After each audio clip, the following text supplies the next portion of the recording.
What's happening, YouTube? It's Matt. So we're gonna go check out an apartment that had a major fire. I'm gonna show you guys fire damage and talk a little bit about fire and how fire can damage apartments, and also talk about how to prevent it for apartments that you guys have. So we're at one of our apartment complexes. A couple of weeks ago had a fire out here in a tenant's unit that she was home late, decided to do some late night cooking, put her dinner on the stove, and then fell asleep on the couch, forgot about it, and it took off from the stove and engulfed her apartment in fire. Everybody's okay. Nobody's hurt. She was able to get out.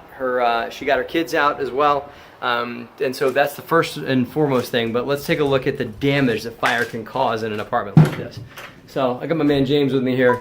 So James is going to show off a little bit here. So first of all, you can see it just ripped the paint off the ceiling here. All right, and I wish you guys could smell the inside of this place. Look behind me. See?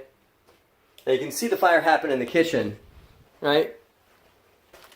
And a lot of the damage was from firefighters because they've got to do their job to make sure the fire is not continuing to burn throughout the unit. So they did some of the rip, like they ripped out that area right there in the ceiling to make sure that the fire wasn't continuing to burn throughout the ceiling of the complex. But the origin of the fire, let me turn the camera around, was... Come on. Or maybe you don't want to do it. Okay. All right, you want to do it.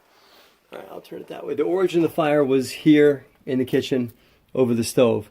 And you can see because of how bad the heat was in here. James, I'm going to scoot in. And then, yeah, you show over my shoulder. You guys can see the wood actually burnt inside the walls because the heat source, the start of the fire was right here on the stove, right in this area. And it just went right up the wall and took everything out. Went so bad it burned up the microwave. See? Melted out the microwave here. And this is just eerie seeing it too. And then the firefighters ripped a hole in the ceiling to make sure that it wasn't it didn't burn through the ceiling. Put it on these cabinets. See? I mean, still got food in the cabinets and stuff like that. And the tenants had renter's insurance, by the way, so their renter's insurance is going to cover them for all their stuff here, and they're also going to cover us. The renter's insurance is going to pay us for loss of rents. They're going to pay us for the renovation of the apartment as well. Actually, burn up the cabinet door. I just noticed that cabinet door is 100% gone.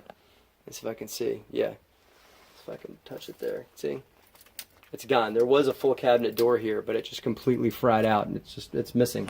I want to step out in the back here so I can show them that the fire was so hot it took the lacquer off the front of the cabinets too. See. That's that right there is the actual, like, the lacquer, the stain on the front of the cabinets, and the fire just burnt that completely up. I mean, this is just burnt to a crisp. So these wood joists are okay, but the wood in the wall over above the stove is completely burnt out too. That's her. This is what you can't really see. That's her heating room there.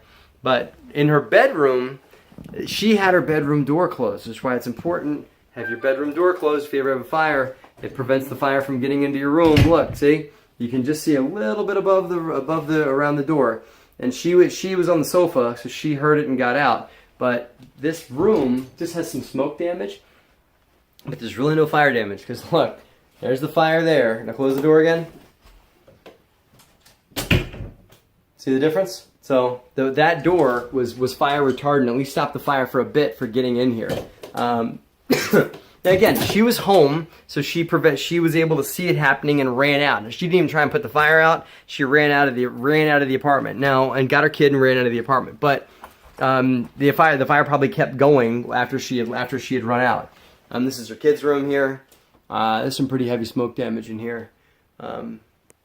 See, but again, like I said, she's okay. She got her kid out because she was home. She was able to grab her child and get him out. Had a smoke detector. Probably her smoke detector was working, right? Yes.